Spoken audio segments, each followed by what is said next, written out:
প্রত্যেক বছরের ন্যায় এই বছরও আশ্রয় সামাজিক সংস্থার উদ্যোগে মহারাজা কিরিটি বিক্রম কিশোর মাণিক্য বাহাদুরের 91তম জন্মবার্ষিকী উপলক্ষে কৈলাসহর পদ্মপাড় এলাকায় 10 দিনব্যাপী সংহতি মেলার শুভ উদ্বোধন অনুষ্ঠিত হয় বৃহস্পতিবার রাত।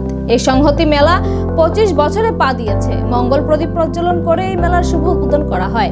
পাশাপাশি দেশের প্রয়াত প্রাক্তন প্রধানমন্ত্রী মনমোহন সিংয়ের স্মৃতির প্রতি শ্রদ্ধা জানিয়ে 1 মিনিট নীরবতা পালন করা হয়। এই মেলা উদ্বোধন হওয়ার পূর্বে আশ্রয় সামাজিক সংস্থার উদ্যোগে কৈলাসহরে একটি বর্ণাঢ্য শোভাযাত্রা অনুষ্ঠিত। এদিনের এই উদ্বোধনী অনুষ্ঠানে উপস্থিত ছিলেন আশ্রয় সামাজিক সংস্থার সভাপতি তথা কৈলাসহর বিধানসভা কেন্দ্রের বিধায়ক বীরজিৎ সিনহা, আশ্রয় সামাজিক সংস্থার সহসভাপতি চন্দ্রহাস সিনহা, বিশিষ্ট সমাজসেবী রুদ্রেন্দু ভট্টাচার্য সহ হিন্দু, মুসলিম, খ্রিস্টান এবং বৌদ্ধিস্ট ধর্মের সকল গুণীজনেরা উপস্থিত ছিলেন। এই মেলা চলবে চলতি মাসের 11 তারিখ পর্যন্ত।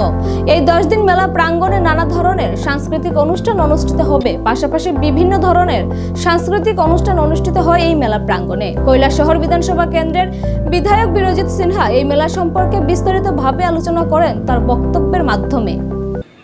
ত্রিপুরা স্বাধীন ত্রিপুরার শেষ নৃপতি কিরিট বিক্রম সময়ের শাসনের ইতিহাস তার চাকা ঘোরায়, যা ভারতীয় জাতীয় কংগ্রেসের প্রতি চিরকালের শ্রদ্ধা, আনুগত্য ও সমর্থন ছিল।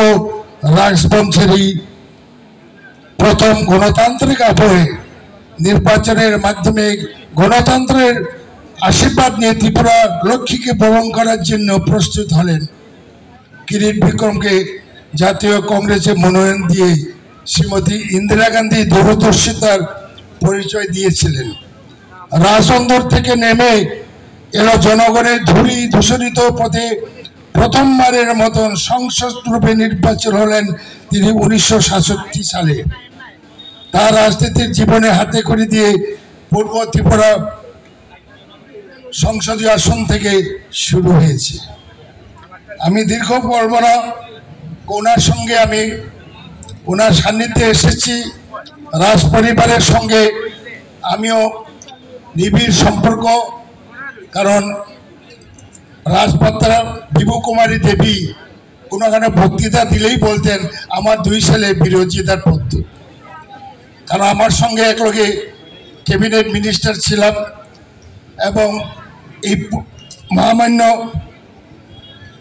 মহারাজ কিরিট কিশোর দেববর্মনের লোকসভা নির্বাচনে আমি দুইবার ইলেকশন এজেন্ট হয়েছি। ওনার নির্বাচনের এজেন্ট হয়ে আমি সাবরুম থেকে কৈলাসহর পর্যন্ত আমি গ্রামে গঞ্জে আমি দুর্বার করে লড়াই করেছি। সেই কারণে ওনাদের সঙ্গে আমার নিবিড় সম্পর্ক একটা রয়েছে। আশা ছিল পরিবারের কাউকে দিয়ে আমরা উদ্বোধন করাবো।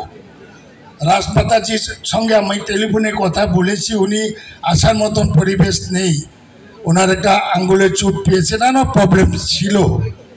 যাই হোক, আজকে আমরা যে উদ্দেশ্যে আমরা মেলাটা করি, সর্বধর্মের মহামিলন, এই মঞ্চে দেখলেই বুঝবেন যে এটা সর্বধর্মের একটা মহামিলন। সবাই এসেছেন, তার জন্য আমরা আশ্রয়ের পক্ষ থেকে ওনাদেরকে আমি কৃতজ্ঞতা জানাই।